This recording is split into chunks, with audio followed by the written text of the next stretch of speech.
खरंच सुरुवातीपासून जर्नी कमालच आहे आणि आय होप की प्रेरणादायक ठरणार आहे हे तर नक्कीच.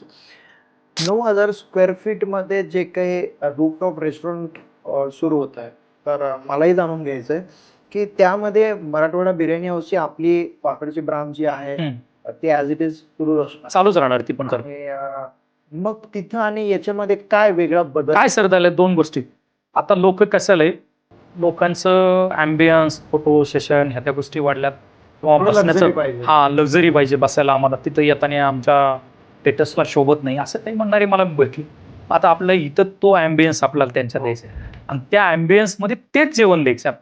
लोकांना तेच जेवण पाहिजे, फक्त अँबियन्स पाहिजे. आता इथंच आपल्या बाजूला सयाजी हॉटेल, बऱ्याच वेळा कस्टमर इथं सयाजीला असतात, तर ते तिथून जेवायला तिथे येतात.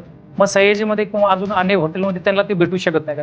भेटतं, पण ते लोक तिथं येतात. आता ते काही जी सेलिब्रिटी मंडळी तिथे तिथं माझ्या इथं बसू शकत नाही, त्यांना मला तिथून ते पंचतारांकित हॉटेलमध्ये नेऊन द्यावं लागतं. मला 8 दिवसातून किमान 2 बार तरी जेवण आहे ना मला सर, ऑर्किड हॉटेलला म्हणा किंवा पुढे नेऊन द्यावं, कारण ते तिथं बसले जे कस्टमर आहेत तर ती इथं आपली तर येऊन नाहीत बसू शकत. म्हणून त्यांना मला ती सोय करायची, त्यांचा अँबियन्स तिथं द्यायचं, त्या लक्झरी फील त्यांना तिथं आला. मराठी माणूस कितीही मोठा झाला, कितीही पैशाने सदन जरी झाला ना, तरी त्याला ती चव, ती लहानपणाची किंवा पहिली जी मूळ चव आहे ना त्याच्याकडेच होते.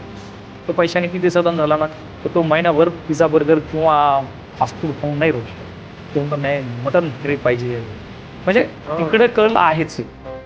त्या लोकांच्या ह्याच्यासाठी आपण ही व्यवस्था करते.